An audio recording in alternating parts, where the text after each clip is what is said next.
This photograph is a rare historical image capturing many of the leading figures of early mainland Japanese karate gathered together around Kenwa Mabuni, one of the most influential masters of Okinawan karate. Yasuhiro Konishi was a martial artist who left an enduring mark on the development of modern karate and founded Shindo Jinen-ryu Karate-jutsu.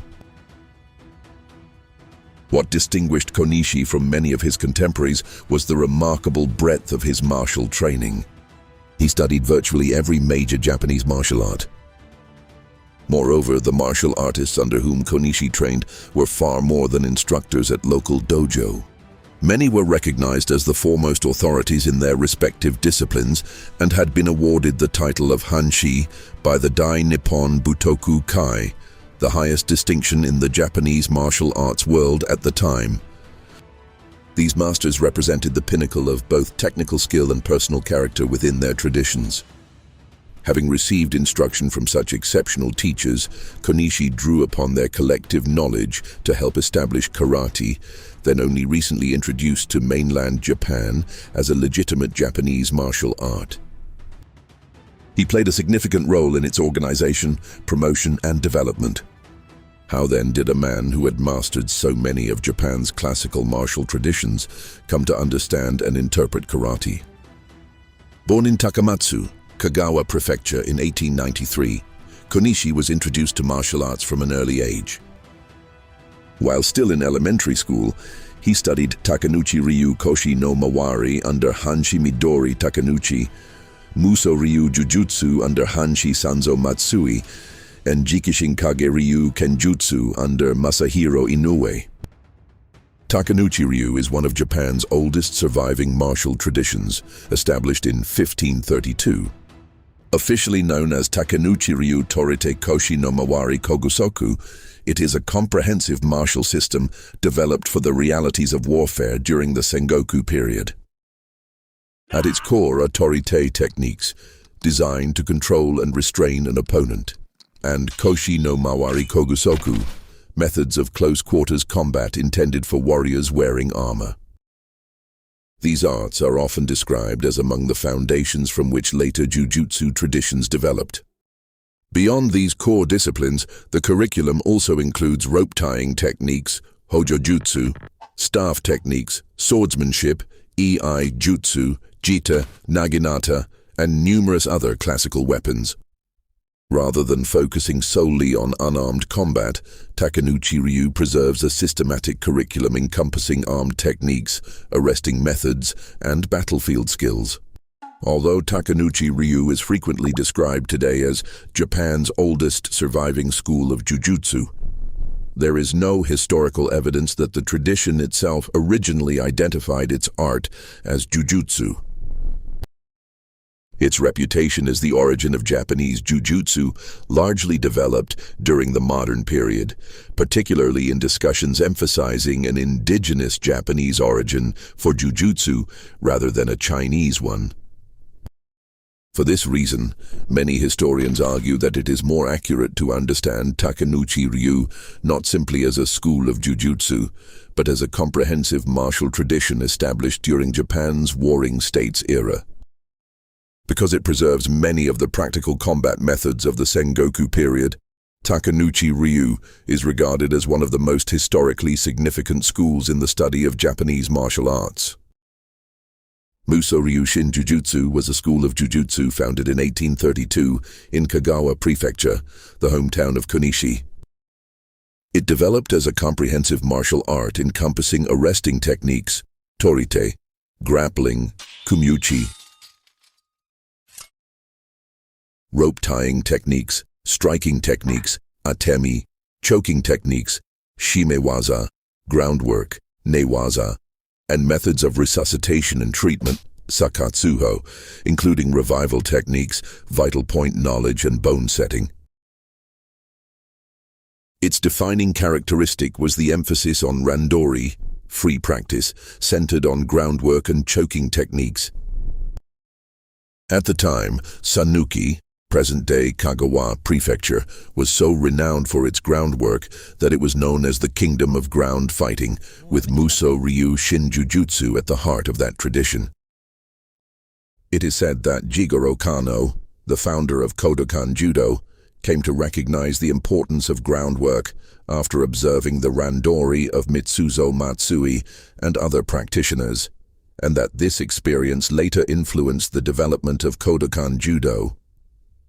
In addition, kata hajime, a choking technique from Musou-ryu Shinjujutsu, is said to have been incorporated into the official randori forms established by the Dai Nippon Butokukai. Training also placed great importance on striking techniques, and the school preserved unique conditioning methods, including striking practice using the shell of a sea turtle.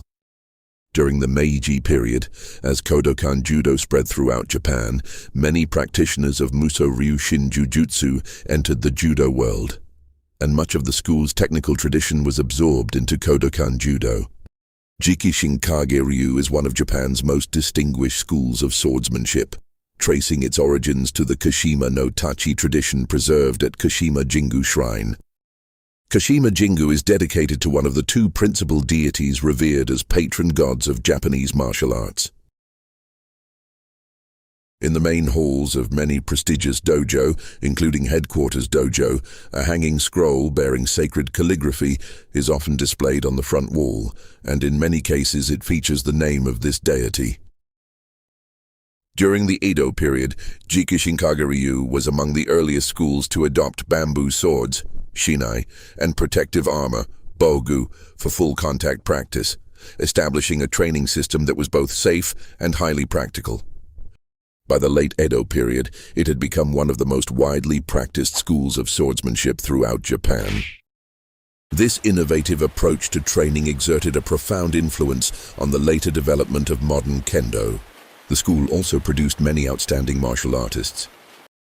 It is well known as the swordsmanship tradition studied by Takeda Sokaku, the founder of Daito-ryu Aiki Jujutsu, and it produced multiple hanshi, master instructor, in swordsmanship under the Dai Nippon Butokukai, playing a significant role in the formation of modern Japanese martial arts.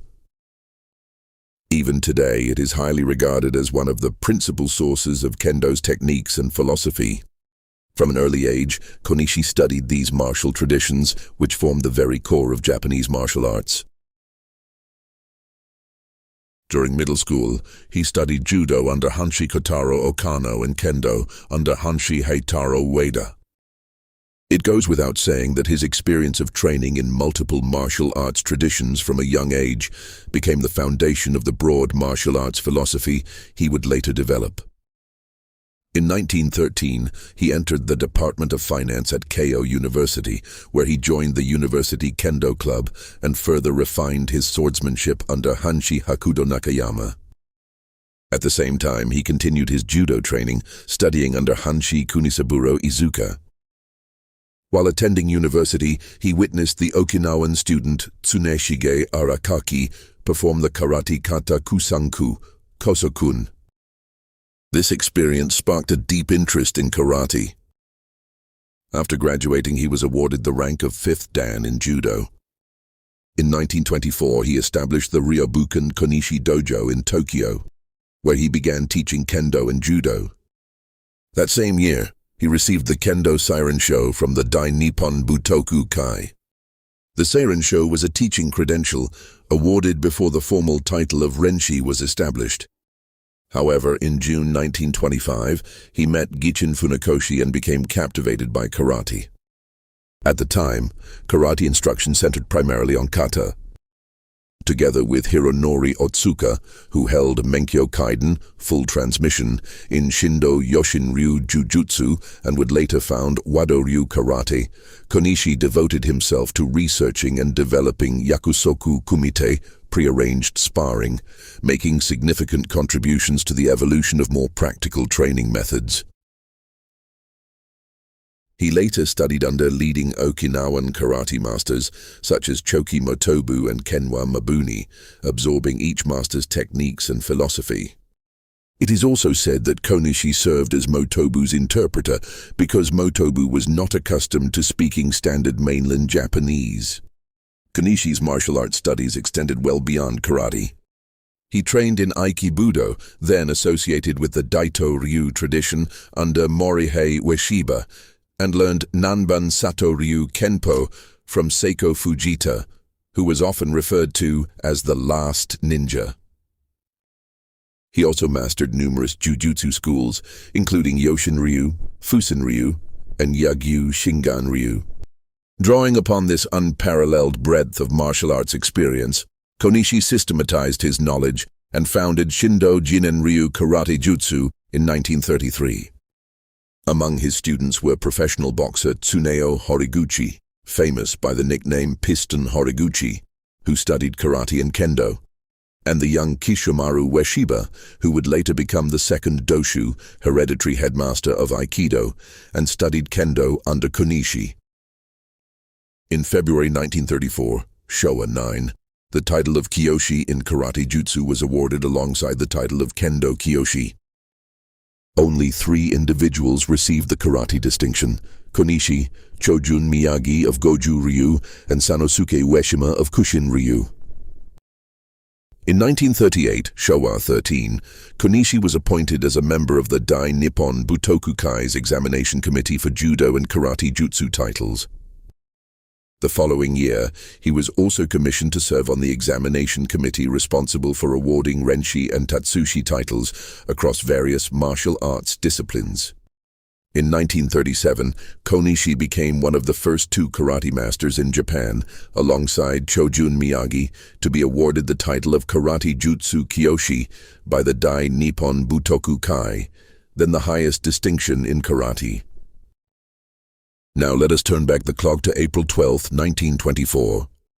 On that date, Funakoshi, under the title President of the Headquarters of the Karate Research Association, Gichin Funakoshi, issued what are widely regarded as the first Dan black belt ranks in karate history. The recipients included Yasuhiro Konishi, Masahiro Kasuya, Hironori Otsuka, and Shinkin Gima.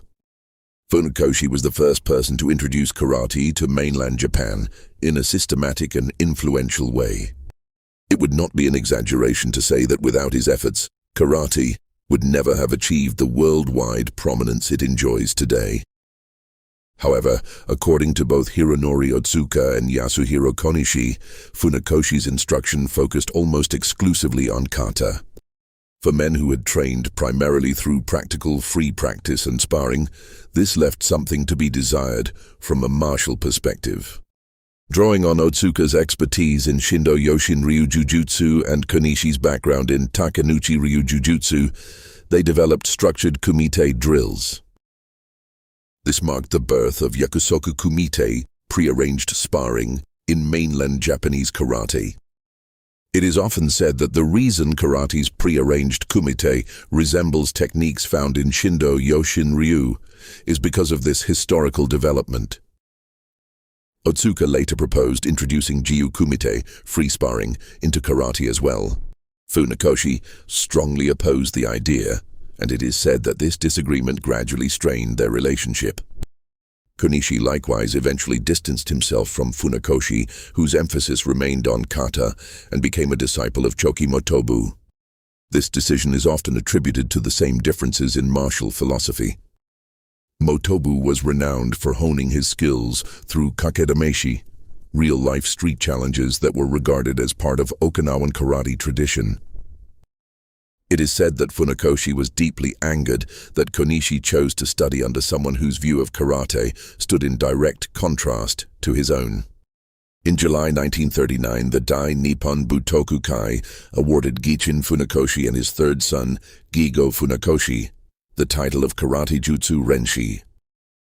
However, Chojun Miyagi and Yasuhiro Konishi had already received the higher title of Kyoshi, the highest karate distinction at the time, in May 1937, while Hironori Otsuka had received the title of Renshi in July 1938. It is said that Funakoshi was dissatisfied with receiving only the Renshi title, particularly as he received it alongside his son Gigo. According to various accounts, this reflected the growing tension between Funakoshi and his former students. After World War II, Konishi continued to devote himself to the development of karate. In 1959, he became vice president of the newly established All Japan Karate-do Federation, the predecessor of today's All Japan Karate-do Renbukai Federation, where he played an important role in the administration and organization of the art. Throughout his life, Yasuhiro Konishi pursued the study of Kenjutsu, Jujutsu, Judo, Aikido, and Okinawan karate, ultimately creating his own integrated system of martial arts. As modern karate evolved under the combined influence of traditional Okinawan fighting methods and Japanese Budo, Konishi made major contributions both in theory and in practice. Today, he continues to be regarded as one of the key figures in the development of modern karate. Konishi left behind several books and writings. By examining these works, we can gain insight into his philosophy of karate. Konishi viewed karate, in its broadest sense, as something far beyond a martial art unique to Okinawa. He defined karate literally as the art of fighting without weapons, using one's own body as the weapon. According to him, the essence of karate lay in the principle of toshukuken, empty-handed combat, in which the entire body, including the hands and feet, is employed as a weapon. He argued that this concept dates back to prehistoric times, when humanity survived without manufactured weapons. Konishi further explained that this tradition of unarmed combat originated in Central Asia, which he described in his writings as the birthplace of humanity, and spread throughout the world as people migrated. In India, it developed into forms such as Sosha Sumo and Vajramushti. In China, into Chinese martial arts and Shaolin boxing, and in Europe, into Pankration.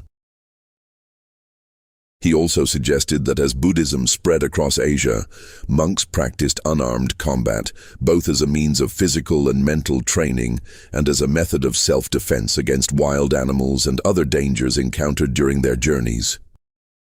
He identified related martial traditions across Asia, including the fighting arts of Mongolian Lama monks, Korea's Chakuriki, Taiwan's Yiquan, and Thailand's Muay Thai, arguing that all were founded upon the same underlying philosophy.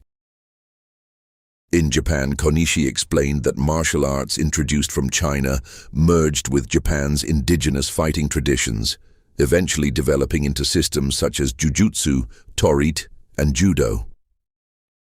He also pointed out that even the contests of ancient sumo contained techniques comparable to those found in modern karate, leading him to conclude that unarmed combat formed the fundamental basis of Japanese martial arts as a whole. Among these traditions, Konishi held Okinawan karate in particularly high regard. Although influenced by Chinese martial arts, he believed it had evolved into a unique system of combat, refined through Okinawa's historical circumstances in which the use of weapons was restricted. He viewed it as a highly practical and sophisticated form of unarmed martial art. From this perspective, Konishi did not regard karate as the martial art of a single region or school.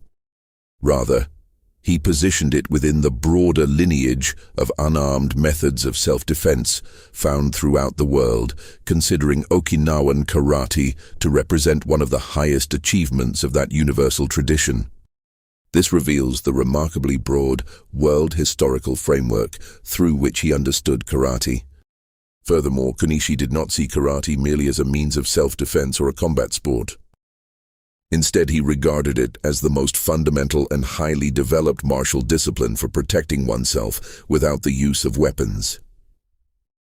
At the same time, he believed karate possessed value beyond practical combat, serving as an excellent method of promoting health and physical fitness, while also functioning as a sport that could be practiced by anyone regardless of age, gender, or physical ability.